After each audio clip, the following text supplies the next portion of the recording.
सो ये जो PY Q है, जो कि जो नेट का पीवाई क्यू है वो तो गेट में भी हेल्प करेगा ना, क्योंकि वो जो नेट का जो पीवाई क्यू है वो गेट के एग्जाम में भी काम आएगा, इवन जैम में भी काम आएगा, अगर जो जैम के सिलेबस का है। तो जैम तुम लोगों का तो काम का है नहीं, गेट है ना, गेट और नेट। तो जो नेट का पीवाई क्यू है वो गेट में भी काम आएगा, जो गेट के सिलेबस में कॉमन लीनियर अलजेब्रा तो गेट में भी है, तो वो चीज़ है।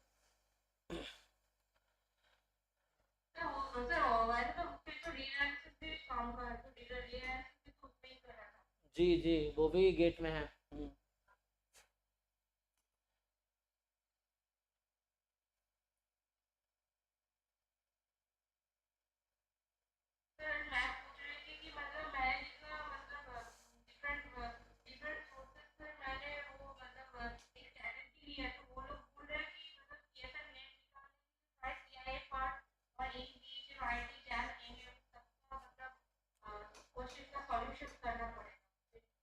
तुम जिनका ज्ञान ले रहे हो ना वो तुम्हारे काम करे, वो दूसरे बिरादरी के लोग हैं, तुम्हें पता है ना।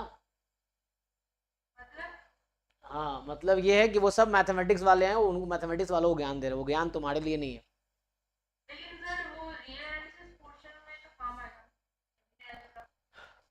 काम आएगा। तो मैं, तो पता है टीएफआर में क्या आता है, इस सब में क्या आता है। एनबीएचएम क्या होता है, एनबीएचएम का फुल फॉर्म बताओ जरा। फिर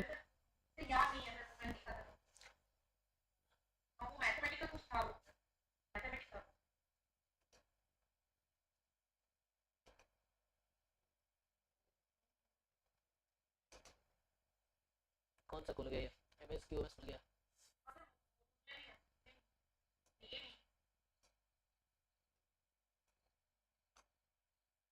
ये तो ये खोल रहा था ना, तो इतना स्लो है ना।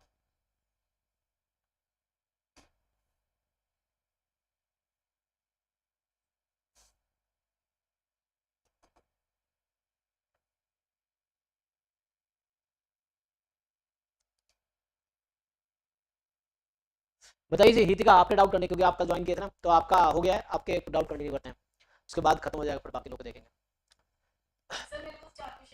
हाँ बताइए, क्योंकि बाकी, हाँ।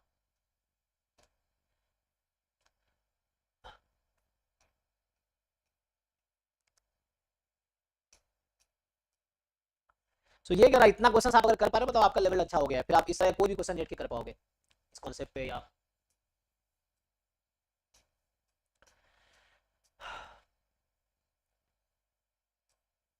कौन सा है 66। अच्छा, तो ओमेगा भी complex number such that omega square is 1, तो यहाँ ओमेगा क्या हो गया, 1 नहीं है। किसका स्क्वायर 1 होता है, ओमेगा। अच्छा ये मैंने गलत लिखा यहाँ पे ना, ये ओमेगा क्यूब 1 होगा एक्चुअली, ठीक है, क्योंकि ये क्यूब रूट ऑफ यूनिटी बोलना चाह रहा है एक्चुअली, गलती से स्क्वायर लिख दिया है, तो ये क्यूब रूट ऑफ यूनिटी है, टाइपिंग मिस्टेक हुआ है, तो ये क्यूब रूट ऑफ यूनिटी है, 1 नहीं है, तो ओमेगा होगा ना -1 + -√3 आयोटा अपॉन 2। तो ये 1 प्लस माइनस है ना, 1 प्लस माइनस होता है ना, 1 + -√3 आयोटा अपॉन 2 ओमेगा होता है, क्यूब रूट ऑफ यूनिटी जो होता है। सो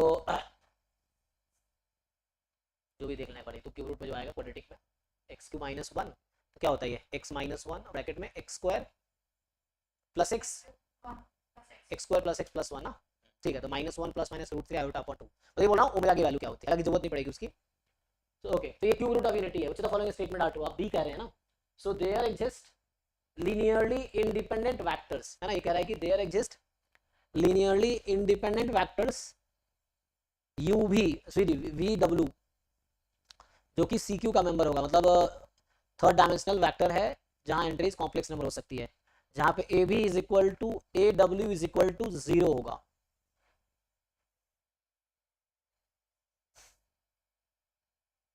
इसका क्या मतलब है,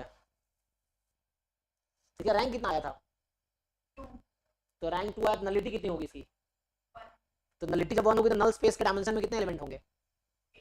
तो ये क्या कहना चाह रहा है, यू भी, U A is in null space of A, V is in null space of A, W is also in null space of A, और नल स्पेस का डायमेंशन क्या है, 1 है, तो दोनों वेक्टर क्या होना चाहिए फिर, हाँ डिपेंडेंट होंगे, डिपेंडेंट होंगे, इंडिपेंडेंट नहीं हो सकते। हाँ, क्योंकि अगर इंडिपेंडेंट होता तो डायमेंशन 2 होना चाहिए फिर कम से कम, ये है।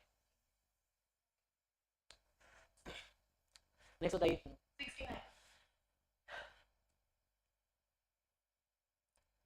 A be the non-zero linear transformation on a real vector space V of dimension n. A कोई non-zero linear transformation है on a real vector space V of dimension n. ठीक, तो एक कोई non-zero linear transformation है on a real vector space V of dimension n. Let the subspace V naught, जो कि proper subset है V का, इमेज है V का अंडर A. ओके, तो जनरली हम लोग लीनियर ट्रांसफॉर्मेशन को T लिखते हैं, तो T के बजाय ये A लिख रहा है, तो T आप समझ सकते हैं A को, और ये आगे बोल रहा है कि V नॉट V का, तो T भी अंडर A. हाँ, T भी to equal to V not है, ठीक है ना. So vector space V to V है, TV is equal to V not है जो कि सबसेट है V का. अब K जो है डायमेंशन है V नॉट का जो कि लेस देन N है. सो K डायमेंशन है V नॉट का. V नॉट क्या है? इमेज है, इमेज है. सो इमेज जो है उसका डायमेंशन K है जो कि N से कम है actually. So rank plus nullity is equal to dimension. ठीक, डायमेंशन यहाँ N है, जो वेक्टर लीनियर ट्रांसफॉर्मेशन है उसका डायमेंशन N है, और लीनियर ट्रांसफॉर्मेशन का डायमेंशन N है, और यहाँ पे जो कि N है, वेक्टर स्पेस V नॉट है जो इमेज से था, उसका डायमेंशन जो है वो N से कम है. इसका मतलब हो गया रैंक जो होगी है ना, उसकी N से कम होगी, तो नलिटी 1 से तो ज्यादा होगी, एटलीस्ट 1 तो होगी. ठीक है, पूछना क्या चाह रहा है? Suppose that for some lambda real number A square is lambda A. A square is lambda A, है ना. अच्छा, क्योंकि इमेज से डायमेंशन लेस देन 1 है, तो रैंक A जो लीनियर ट्रांसफॉर्मेशन यहाँ पे समझ सकते हैं, T square is equal to lambda T, वही चीज है, TV is equal to, so TQ हो जाएगा लैम्डा, तभी TQ भी लैम्डा, TQ क्या आ जाएगा? Lambda square T. अच्छा, ओके, तो क्वेश्चन ये है, देन इसमें कहाँ डाउट है? अच्छा, so every linear transformation is equivalent to some matrix. हर लीनियर उसके करस्पॉन्डिंग आप मैट्रिक्स लिख सकते हैं ना, उसके बेसिस करस्पॉन्डिंग, तो ऐसा आप लिख पाएंगे. तो यहाँ पे ये A अभी मैट्रिक्स समझ के भी काम कर सकते हैं आप, कि A कोई n क्रॉस n की मैट्रिक्स है. ठीक है, जो A आपको दिखा है वो n क्रॉस n की एक मैट्रिक्स है. सो A जब n क्रॉस n की मैट्रिक्स है, तो ये तो इजीली समझ आ रहा होगा आपको, दोनों तरफ डिटरमिनेंट लगा लो, क्या होगा? हाँ, लैम्डा बाहर आएगा तो हाँ डिटरमिनेंट A, और यहाँ डिटरमिनेंट A स्क्वायर, एक डिटरमिनेंट कैंसिल होगा, लेकिन कैंसिल तब होगा जब आप श्योर हो कि वो नॉन जीरो है, क्योंकि नॉन जीरो नंबर कैंसिल होते हैं ना. तो यहाँ से क्रॉस मल्टीप्लाई अगर मैं इधर बुला लूँ तो डिटरमिनेंट A 0 और डिटरमिनेंट A इज लैम्डा, ये आएगा. सॉल्व कीजिए उसको. नहीं, लैम्डा की पावर n, तो लैम्डा की पावर n डिटरमिनेंट है, ये डिटरमिनेंट 0 है, यहाँ डिटरमिनेंट 0 होगा क्योंकि इससे कम था. तो पूछ रहे हैं हाँ, नहीं वो A के जो एक तरह से नलिटी A की 0 नहीं होती ना, A की नलिटी हाँ 0 नहीं होनी चाहिए क्योंकि A इज लेस देन 10 आ रहा है. तो A का डिटरमिनेंट तो हमारा 0 ही बनेगा. हाँ, 0 बनेगा. सो A का डिटरमिनेंट अगर 0 तो लैम्डा क्या हो सकता है? क्वेश्चन ये है लैम्डा क्या है यहाँ पे, क्या लैम्डा 1 हो सकता है? क्या लैम्डा 1 होगा? A स्क्वायर A के इक्वल आएगा यहाँ पे,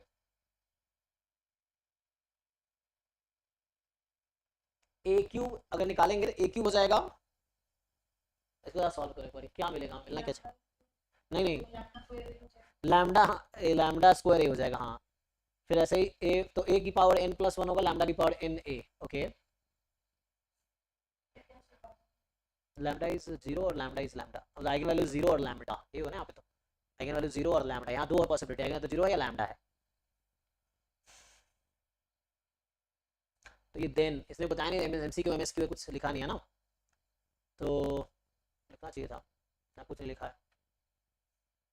तो डिटरमिनेंट तो लैम्डा की power n, it's not necessary, lambda तो 0 एक्चुअली, तो लैम्डा 0 भी हो सके, कहानी है कुछ ना. Lambda is only eigen value of A, ये तो गलत हो गया ना, सी ऑप्शन डायरेक्टली गलत हो गया. देखिए यहाँ से अगर मैं आपसे पूछूं, चलो A मैट्रिक्स है, तो आप लोग ये एक अगर इसकी जो अगर मैं A की पावर n से मल्टी मान लो कुछ ऐसा कर दूं, ये लीडिंग पॉलिनोमियल है, तो ये क्या आ जाएगा? लैम्डा कुछ ऐसा, A की जगह आप क्या लेते हो तो आइगन वैल्यू निकालते हो, तो मान लो x square is equal to lambda x, solve करेंगे तो x की वैल्यू क्या आएगी? लैम्डा और 0, तो आइगन वैल्यू 0 है या लैम्डा है, तो जरूरी नहीं कि lambda is only eigen value, क्योंकि डिटरमिनेंट इसका 0 है A का, क्योंकि नलिटी क्या है? एटलीस्ट 1 है, तो रैंक इसकी n से कम होगी, यहाँ लिखा है ना, डायमेंशन ये है. तो इसका ये मतलब हुआ, हाँ हाँ अभी देखते हैं, रुको, लैम्डा 1 कैसे होगा वो देखते हैं. तो lambda is only eigenvalue, ये गलत है. There exist a non trivial subspace V1, जो V का सबस्पेस है, इस तरीके से कि ax 0 होगा for all x belongs to v1. So ax is 0. इसका क्या मतलब है कि for all x belongs to v1, तो मतलब कहना चाह रहा है v1 is the null space of a, है ना. v1 is the null space of a. तो एक ऐसा नॉन ट्रिवियल सबस्पेस मिलेगा. यस मिलेगा, क्योंकि यहां से रैंक n से कम है, तो डायमेंशन तो एटलीस्ट नलिटी कम से कम एक होगी. तो वो जरूर है कि नॉन ट्रिवियल होगा. ट्रिवियल का मतलब जीरो सेट, जीरो सबस्पेस. सो ये तो ट्रू लगा है डी. एंड डी ट्रू लगा. अगर सिंगल करेक्ट है डी होना चाहिए. देखो आप क्या आंसर दे रखा है इसमें, डी है ना. तो क्योंकि सिंगल करेक्ट है ना, ठीक है ना. क्योंकि सिंपल यहाँ समझ आ रहा है कि ए n क्रॉस n की मतलब अलग लीनियर ट्रांसफॉर्मेशन है, तो लीनियर ट्रांसफॉर्मेशन के करस्पॉन्डिंग n क्रॉस n की मैट्रिक्स मिलेगी. तो ए आप मान लो मैट्रिक्स ही है n क्रॉस n की, तो उसका चूंकि डायमेंशन जो रेंज स्पेस का n से कम है, तो इसका मतलब है ना रैंक प्लस नलिटी बराबर है ना. तो रैंक इसका n से कम है, तो नलिटी कम से कम एक है. नलिटी कम से कम एक है, तो v1 में कम से कम एक एलिमेंट तो होगा नॉन जीरो एलिमेंट. ये चीज है. तो इसका डायमेंशन एटलीस्ट 1 होगा v1 का. तो ये नॉन ट्रिवियल हो गया. तो ये सही है. लैम्डा, हाँ जी जी देखिए, हाँ डिटरमिनेंट 0 है तो आउट हो गया. 0 भी आइगन वैल्यू है तो आउट, क्योंकि डिटरमिनेंट 0 है, 0 आइगन वैल्यू तो होगी, तो ये भी आउट हो गया. अब लैम्डा बराबर 1 है, क्या श्योरिटी है कि आइगन वैल्यू 1 ही होगी, क्योंकि इसके आइगन वैल्यू या तो 0 या लैम्डा है. इसके हिसाब से या तो 0 या लैम्डा है, तो 1 होने का कोई यहाँ पे हिंट नहीं आपको कि 1 ही आइगन वैल्यू होगी. कोई हिंट नहीं कि 1 ही होगी. तो लैम्डा कुछ भी हो सकता है, नॉन 2 भी 3 भी कुछ भी हो सकता है. तो इट्स नॉट श्योर कि 1 ही होगा, क्योंकि ये चीज. इसलिए ऐसा कोई इन्फॉर्मेशन यहाँ है नहीं कि जो गारंटी है लैम्डा 1 होगा. लैम्डा में भी एनी नॉन जीरो नंबर ये है, इसलिए डी सही होगा. ठीक है. Next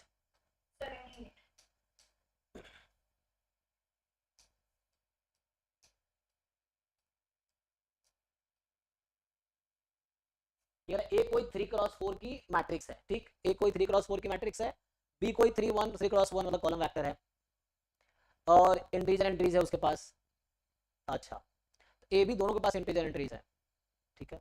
suppose that system ax is equal to b has a complex solution. अब बता रहा है कि ax is equal to b के पास कॉम्प्लेक्स सॉल्यूशन है. कॉम्प्लेक्स नंबर कहां से आएगा, तो ax बराबर b. a 3x4 है, ओके, और b 3x1. मतलब यहाँ पे है कि 3 इक्वेशन है, 4 वेरिएबल है. ठीक है, 3 इक्वेशंस एंड 4 वेरिएबल्स. सो इसमें 3 इक्वेशंस हैं, 4 वेरिएबल है. तो डिफरेंट सॉल्यूशन मिल सकता है, नो सॉल्यूशन मिल सकता है. तो पूछ क्या रहा है. अच्छा, हमें ये बता रखा है कि सिस्टम के पास सॉल्यूशन है, कॉम्प्लेक्स सॉल्यूशन है इसके पास, मतलब कॉम्प्लेक्स नंबर एक सॉल्यूशन है. तो ax is equal to b has integer solution, has a rational solution, set of real solution to ax बराबर 0 has a basis consisting of rational solutions. अगर b non zero हुआ तो a has positive rank. अच्छा, सो अगर b non zero हुआ तो a का rank positive होगा, तो मतलब रैंक एटलीस्ट 1 होगा. ये कहना चाह रहा है कि a का रैंक एटलीस्ट 1 होगा. क्योंकि कॉम्प्लेक्स सॉल्यूशन एग्जिस्ट कर रहा है. इसका मतलब क्या है, rank of A and rank of A augmented B equal. हाँ हो सकते हैं, बोला सॉल्यूशन तो है, इसके पास इनफाइनाइट सॉल्यूशन होंगे. हाँ, तो रैंक ए और ए ऑगमेंटेड बी का रैंक इक्वल होगा, जो कि n से कम होगा. तो 4 से कम होगा, तो श्योर है 4 से कम ही होगा. 4 तो हो नहीं सकता कभी. हाँ मतलब वही. लेकिन हमें क्या देखते हैं, हम जब हम देखते हैं कि जब आप इनफाइनाइट m क्रॉस n की मैट्रिक्स है, तो हम क्या देखते हैं, कॉलम देखते हैं ना, मतलब टेस्ट करने के लिए. एक्चुअल में रैंक इसका 3 या 3 से कम होगा एक्चुअल में, बट जब हम टेस्ट करते हैं वहां पे जो हमारे पास थ्योरम्स हैं, लेस देन n होता है, n नंबर ऑफ कॉलम्स होता है. तो ये है, तो ये श्योर है कि a की रैंक लेस देन 4 ही होगी, श्योर है. और a ऑगमेंटेड b की रैंक भी लेस देन वही होगी. तो हाँ, तो इसका इनफाइनाइट सॉल्यूशन ही होगा. इनफाइनाइट सॉल्यूशन होगा तो क्या कह सकते हो आप, इसके पास जब इनफाइनाइट सॉल्यूशन है, तो व्हाट कैन यू से.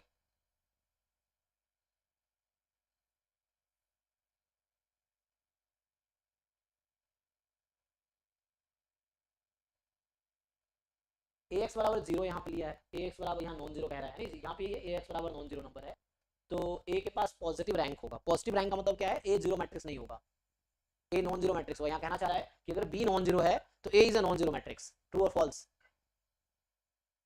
अच्छा, जो a अगर जीरो मैट्रिक्स हो गया तो क्या होगा, मान लो a जीरो मैट्रिक्स, इक्वेशन क्या बन जाएगी,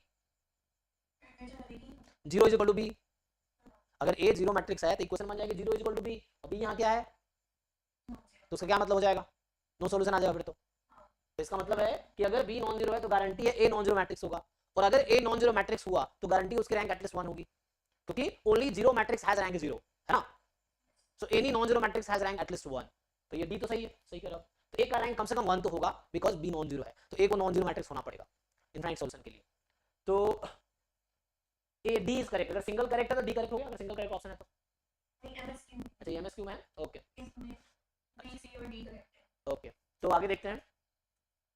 तो कह रहा है कि ए बी ए 3x4 की मैट्रिक्स है, बी 3x1 की है, इस तरीके से है कि सिस्टम के पास कॉम्प्लेक्स सॉल्यूशन है।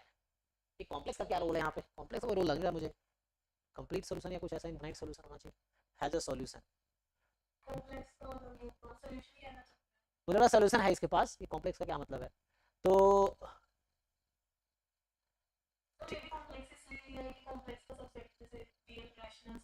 हाँ यस यस रैशनल रियल सब आ जाएगा तो ठीक है।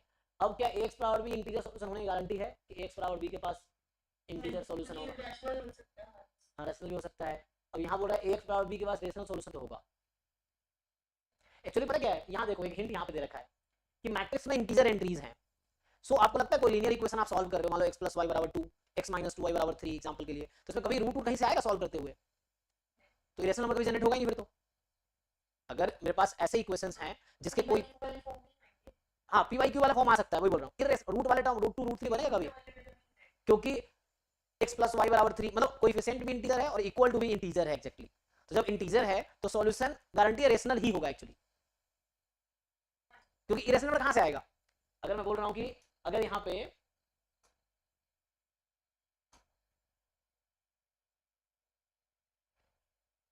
हम ये कह सकते हैं कि रैशनल तो होएगा ही ना, यस रैशनल की गारंटी है।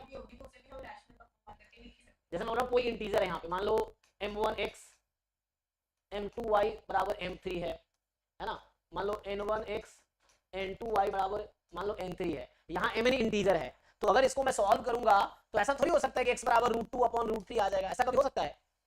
हाँ तो इरेशनल सॉल्यूशन तो कभी आएगा नहीं, क्योंकि इरेशनल तब आएगा ना क्योंकि ये जो इंटीजर्स हैं ये कभी डिवाइड होकर मान लो सॉल्यूशन हो सकता है n3/m1 आ जाए, इस तरह का बन सकता है।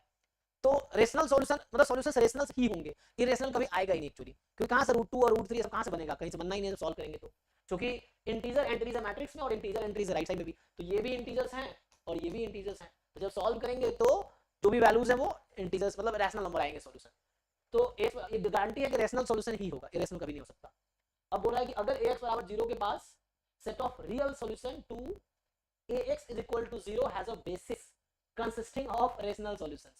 So obviously ax = 0 को सॉल्व करेंगे, इसने कहा है सॉल्यूशन तो है इसके पास, तो यहाँ भी सॉल्यूशन तो आएगा। b कोई 3x1 की कोई भी है तो ax = 0 एक सॉल्यूशन तो क्या है? 0 सॉल्यूशन एक तो है ही, in fact has a basis consisting of rational solutions.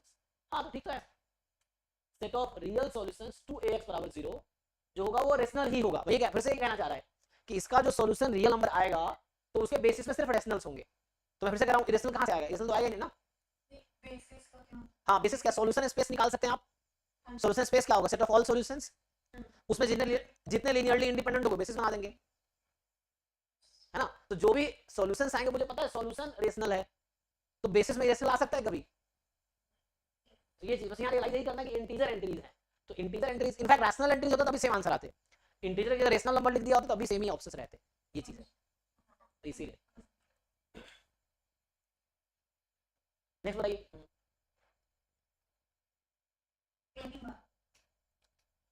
तो 81 ठीक है, बिना ये सब किए नेट के एग्जाम को बच्चा सिर्फ स्टैटिस्टिक्स पढ़ के तो नहीं निकाल पाएगा, इसको करना पड़ेगा। सो mn k denote the space of all m cross n matrices with entries from a field k.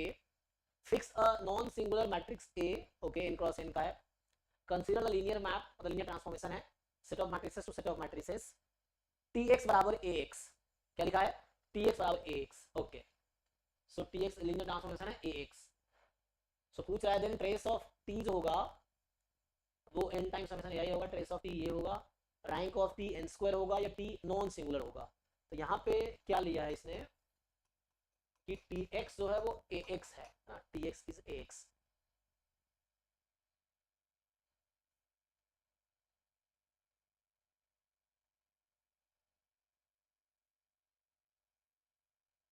तो ये फंक्शन आया ना tx = ax, तो ax कहाँ से आएगा?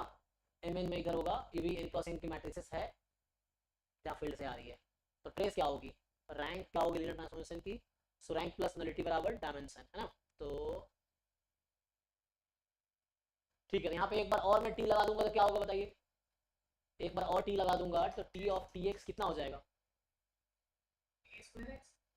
सो यहाँ पे टी लगा दूंगा तो टी एक्स ए तो बाहर आ जाएगा, मान लो टी ऑफ ए एक्स, तो ए टी एक्स फिर ए एक्स हो जाएगा, ए स्क्वायर एक्स, मतलब ये तो ठीक है, T square of X is equal to a square of X. सो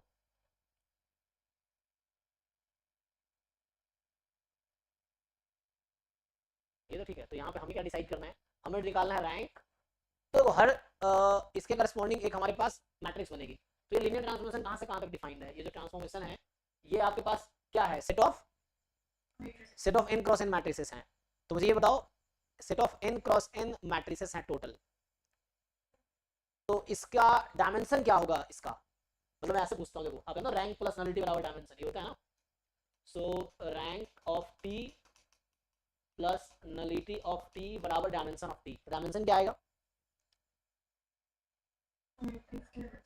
नहीं नहीं, मैं लीनियर ट्रांसफॉर्मेशन, मैं डायमेंशन यहाँ लीनियर ट्रांसफॉर्मेशन की बात कर रहा हूँ। अच्छा छोड़ो, इस लीनियर ट्रांसफॉर्मेशन के करस्पॉन्डिंग जो मैट्रिक्स बनेगी, तो मैं बोलता हूँ कि हर लीनियर ट्रांसफॉर्मेशन के करस्पॉन्डिंग एक मैट्रिक्स बनती है। चलो थोड़ा सा और हिंट देता हूँ आपको मैं। अगर टी है मान लीजिए Rn टू Rm में, तो जो मैट्रिक्स बनती है इसका, मान लो बीटा 1 से बीटा 2 या जो मैट्रिक्स इससे करस्पॉन्डिंग बनती है उसका ऑर्डर क्या होता है? m cross n। तो चलो अब ध्यान से देखो, इसके करस्पॉन्डिंग जो मैट्रिक्स बनेगी उसका डायमेंशन, उसका ऑर्डर क्या होगा? इस क्वेश्चन में जो मैट्रिक्स बनेगी उसका डायमेंशन क्या होगा, मतलब डायमेंशन ऑर्डर क्या होगा उस मैट्रिक्स, किस ऑर्डर की मैट्रिक्स बनेगी?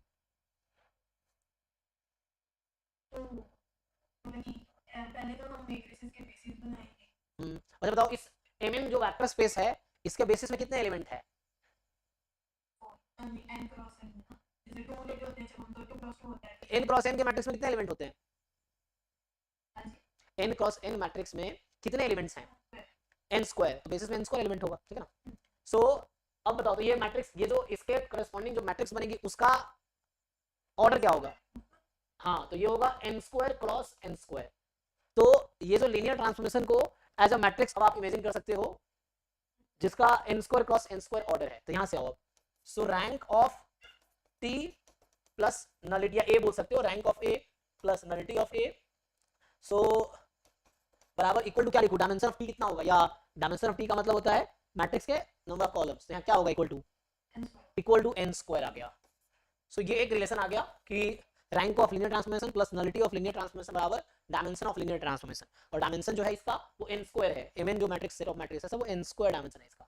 तो n स्क्वायर डायमेंशन है, सो rank plus nullity n square हो गया। अब जैसे ये सी ऑप्शन कह रहा है रैंक n स्क्वायर होगा, तो अगर रैंक n स्क्वायर होगा नलिटी कहना चाह रहा 0 होगा, है ना। अगर रैंक n स्क्वायर हो गया सी ऑप्शन के हिसाब से, इसका रैंक n स्क्वायर हो गया, तो नलिटी को 0 होना पड़ेगा। और नलिटी 0 होने का क्या मतलब है? नल स्पेस में एक भी नॉन जीरो एलिमेंट नहीं है ना। नलिटी का dimension of null space is 0, so there is no non-zero vector such that AB is equal to 0। ये बोलना चाह रहा है कि ऐसा कोई भी है ही नहीं जहाँ AB 0 हो जाए या AX 0 हो जाए यहाँ पे। तो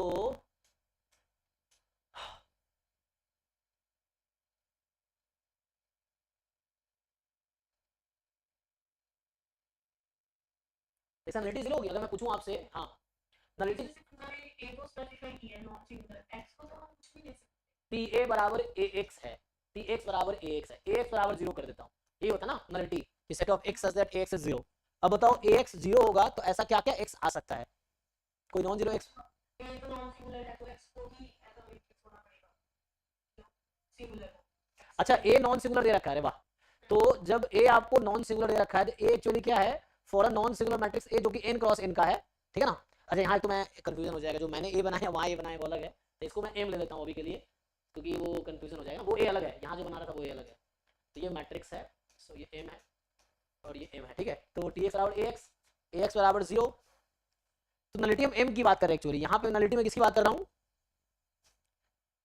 m के, हाँ उसकी बात करें हम लोग एक्चुअली। तो यहाँ जो बात कर रहा है रैंक ऑफ t बराबर n स्क्वायर, तो नलिटी ऑफ t की बात करें, मतलब m की बात कर रहे हैं एक्चुअली हम। तो नलिटी ऑफ t का मतलब नलिटी ऑफ m। तो यहाँ पे m x बराबर 0 कर दो या m y बराबर 0 कर दो। सो क्या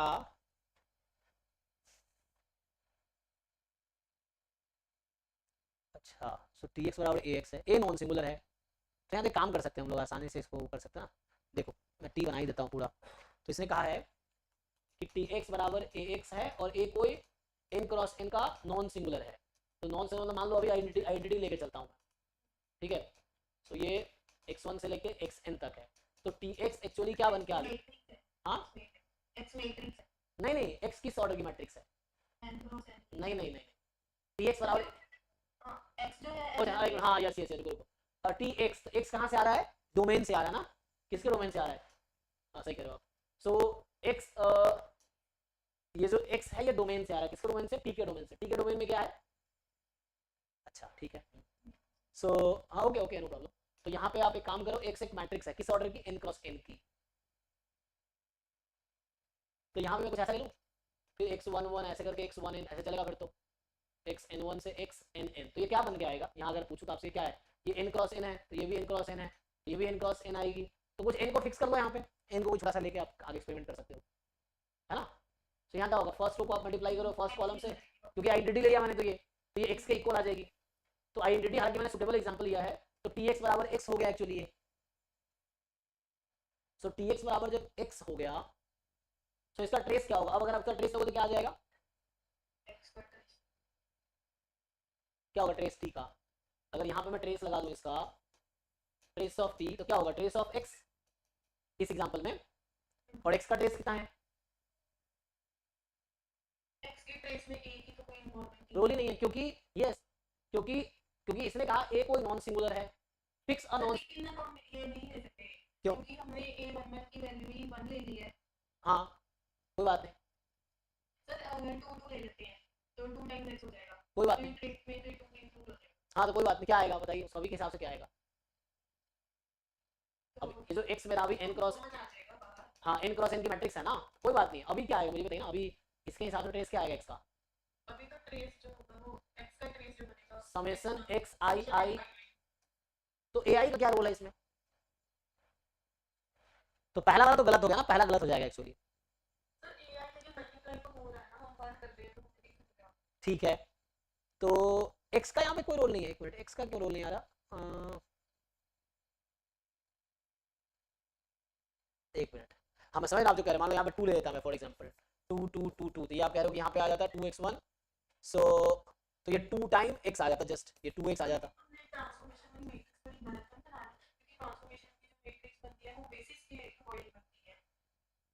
ट्रांसफॉर्मेशन की जो मैट्रिक्स बनती है वो बेसिस के, यस, तो इसके बेसिस में कितने एलिमेंट है? n स्क्वायर, इसके बेसिस में n स्क्वायर है। एक मिनट, नहीं बेसिस में n स्क्वायर एलिमेंट है, तो n क्रॉस n में कितने एलिमेंट है? n स्क्वायर ही तो है। लेकिन बेसिस तो एक ही साइड में अलाइन होते हैं। एक काम छोटे एग्जांपल से स्टार्ट करते हैं, वैसे तो मुश्किल लग रहा है ना। हाँ 2 क्रॉस 2 ले लो, मान लो n को मैं अभी 2 फिक्स कर देता हूँ, चल, और a कुछ बताओ जो नॉन सिंगुलर हो, कुछ भी ले लो चाहो तो, मान लो 1 2 2 1 ले लिया, तो कितना हो गया 1 - 4, मान लो 5 ले लो, सो या कुछ लेना तो 6 ले लो फॉर एग्जांपल। तो ये आ गया, अभी a ले लिया, नॉन सिंगुलर है। अब इसके लिए हम बनाते हैं, तो ये mn m2 का मतलब set of all 2 cross 2 matrices, so t of x, x क्या आ रहा है? Set of n cross n matrices उठाया, ये आ गया ax, तो अभी हमारा बनेगा tx, सो a आपके पास क्या है अभी 1 2 2 6, x आपके पास क्या है x11 x12 x21 x22, अब इसको मल्टीप्लाई कीजिए क्या बनेगा?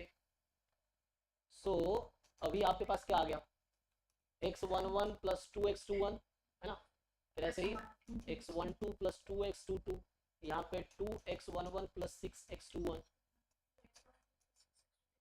ये हो गया।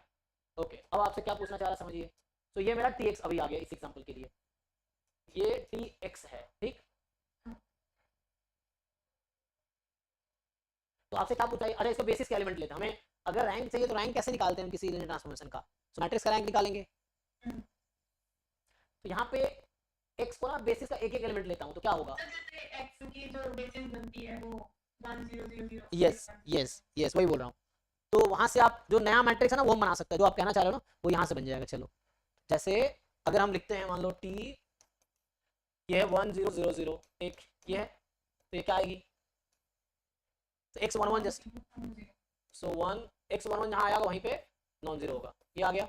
चलो t 0 1 0 0, तो x12 बस वो रहा होगा, ये हो गया। फिर t होगा, इसको हटा देता हूँ, तो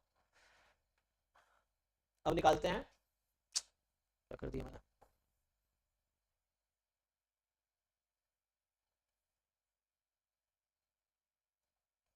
चलिए देखिए, so now you tell T होगा 0010, ठीक, कितना ये 2060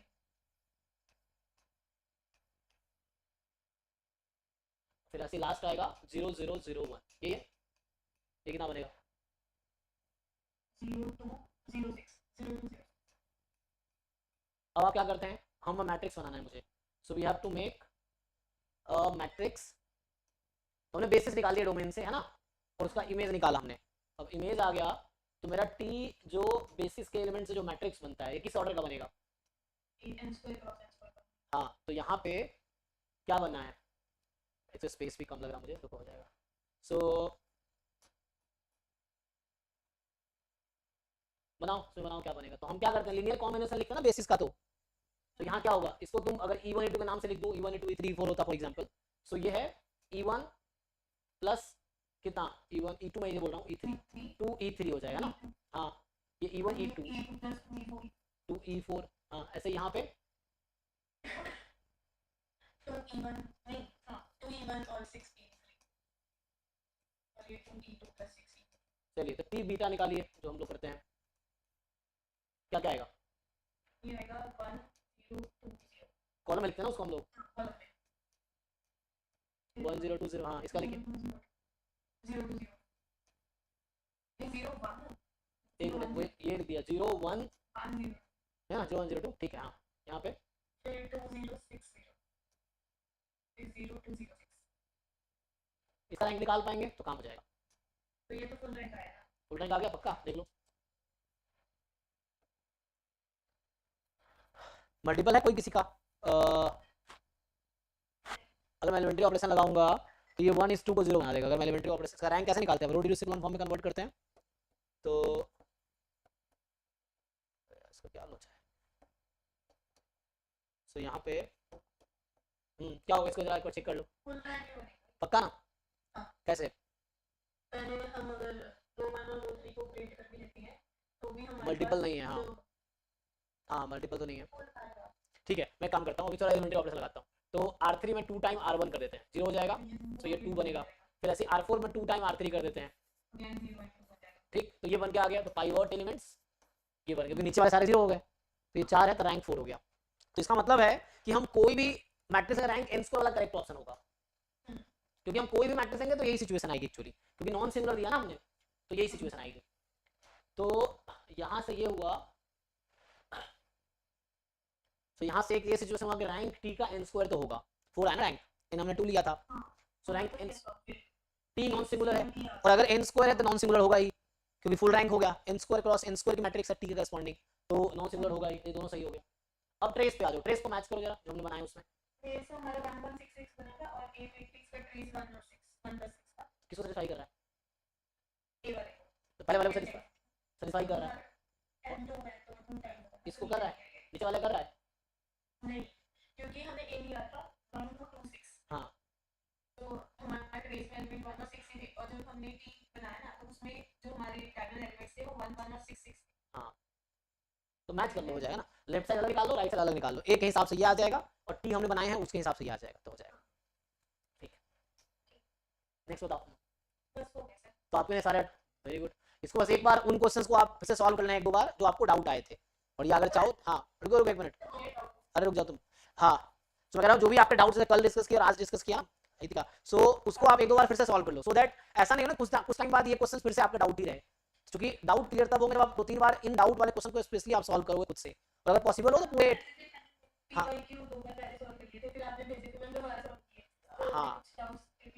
हाँ मैं वही कह रहा हूँ, एक इसी पीडीएफ को आप चाहो तो 5 बार सॉल्व करो, तो कुछ क्वेश्चन ऐसे होंगे 5 के 5 बार आपसे नहीं होंगे, ऐसा हो सकता है, तो उससे आपका फिल्टर हो जाता है डाउट एक्चुअली कि एक्चुअल में डाउट कौन से क्वेश्चन है, एक बार पता नहीं चलता, तो जेन्युइनली खुद से कहीं बिना सॉल्यूशन देखे आप एक एक क्वेश्चन 88 क्वेश्चन है सॉल्व ऑल, और अक्सर नहीं करना है तो एटलीस्ट जो डाउट आपने कल और आज डिस्कस किए उसको 2-3-4 बार खुद से सॉल्व करके देखो अपने लॉजिक से, और अगर आप सॉल्व कर पा रहे मतलब आप सीख गए, तो ये फ्यूचर में ये डाउट फिर आपका नहीं रहेगा, अदरवाइज छोड़ दोगे तो कुछ दिन बाद यही क्वेश्चन आपके डाउट ही रह जाएंगे, क्योंकि मैंने सॉल्व किया ना आपने किए नहीं, तो जब आप खुद से करके देखोगे तो आपके लॉजिक डेवलप होंगे कि अच्छा यहाँ ये हो रहा है यहाँ ये हो रहा है, खुद से करके देखो, तो आप कर लेना 2-3 बार और सॉल्व, फिर आपके लिनियर अलजेब्रा अच्छे हो जाएंगे, ऐसे करके अगर कोई बच्चा सारे टॉपिक नेट के पीवाईक्यू कर लिया ढंग से 4-5 बार, तो एग्जाम में क्या ही नया आएगा, यही सब तो आएगा, कुछ नया थोड़ी आएगा।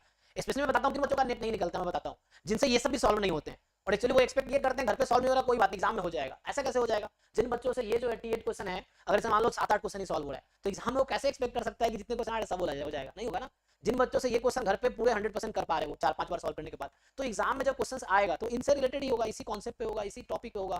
तो द थिंग इज, अगर घर पे पीवाईक्यू ढंग से सॉल्व हो रहा है जिन बच्चों का, तो एग्जाम में भी होगा ही ऑब्वियसली। तो प्रिपरेशन का यही तरीका है। तो मैं देखता हूँ बच्चों का सारे घर पे हो जाता है, एक्चुअली क्या, तो घर पे किसी का सॉल्यूशन देख लेते हैं वो, तो उनको लगता है आ गया, वो उधर सॉल्यूशन आपने देख लिया, आया थोड़ी है, आया तब होगा जब कोई नया क्वेश्चन मिले और आप कर पाओ, तब समझ आएगा कि हाँ आपको सच में आ गया है। ये चीजें, अगर सॉल्यूशन देखने से किसी को थोड़ी आता है सॉल्यूशन, मतलब खुद करना, क्योंकि एग्जाम में जब नए क्वेश्चंस आएंगे तो वो हम तब अटेम्प्ट कर पाएंगे या सॉल्व कर पाएंगे जब हमने कुछ सीखा हो उससे। और सीखा नहीं सीखा कब पता चलता है? जब अनसॉल्व्ड क्वेश्चन खुद से ट्राई करते हैं, लाइक दिस, यही क्वेश्चन था, पीडीएफ बिना किसी हेल्प से घर पे बैठ के सॉल्व करके देखे, और अगर आप सारे क्वेश्चन कर पा रहे हो मींस यू लर्न, और आपने जब सीख लिया तो आगे ऐसे जो भी क्वेश्चन आएगा, हजारों क्वेश्चन आप क्विकली सॉल्व कर दोगे, बिकॉज यू लर्न। सॉल्यूशन देखने से हम सीखते नहीं हो, सॉल्यूशन हमारे सामने आ गया, बस ये है। अब जरूरी नहीं कि वैसे क्वेश्चन अगला 4 दूंगा सॉल्व हो जाएगा, नहीं हो पाएगा फिर आपसे, क्योंकि आपने उस क्वेश्चन का पर्टिकुलर सॉल्यूशन देखा है, आपको अप्रोच शायद नहीं पता है या आपको कॉन्सेप्ट नहीं पता है, तो उसके लिए आपको बहुत सारे अनसॉल्व्ड क्वेश्चन ट्राई करने होंगे। तो अच्छा है, इसको आप 2-3 बार और सॉल्व कीजिए, फिर करते हैं। हाँ जी सयानी बताइए। सर मैंने एक और चीज कही थी, हाँ बताइए। इसमें 2021 तक के क्वेश्चन है, अगर जैसे 22 23 के भी डाउट्स हैं हाँ वो भी कर देते हैं। तो अच्छा मैं पीडीएफ बना के भेज दूँ या आपके पास है ऑलरेडी? तो भेज दो। अच्छा नहीं नहीं एक्चुअली, हाँ पर मेरे पास जैसे पीवाईक्यू जो बढ़िया ना, उनमें ही है। तो एक काम कर सकते हो, आप भी कर सकते हो, उसका फोटो खींच के ना स्कैन करके, जैसे जो क्वेश्चन सिलेंडर जब आके हैं मान लो, आप एक काम करना, फोटो खींच के स्कैन करके मुझे भेज देना, ठीक है? तो ये तो मैं टीम के जो मेरे मेंबर उनको बोल देता हूँ कि निकाल देना, तो वो अपना बना के भेज देता है जो उसके पास है। तो आपके पास अगर पेपर, या तो आप पेपर ही भेज दो, पेपर से वो निकाल लेगा, या आप पर्टिकुलर उस क्वेश्चन को आप स्कैन करके भेजो, फिर वो इस तरह से बना के भेज देगा, वो बना के फिर हम डिस्कस कर लेंगे क्लास में, जैसे भी कहो आप, या डायरेक्टली डिस्कस करना, डायरेक्टली भी कर सकते हैं, आप क्वेश्चन भेजो डिस्कस करेंगे। मेरे पास क्वेश्चन पेपर भी पड़े हैं, या अगर आप जैसे फोटो का कह रहे हो तो मैं सिर्फ डाउट को भेज दूं। चलेगा, आपके जो डाउट्स है वही एक जगह इकट्ठा कर दो, भेज दो। हाँ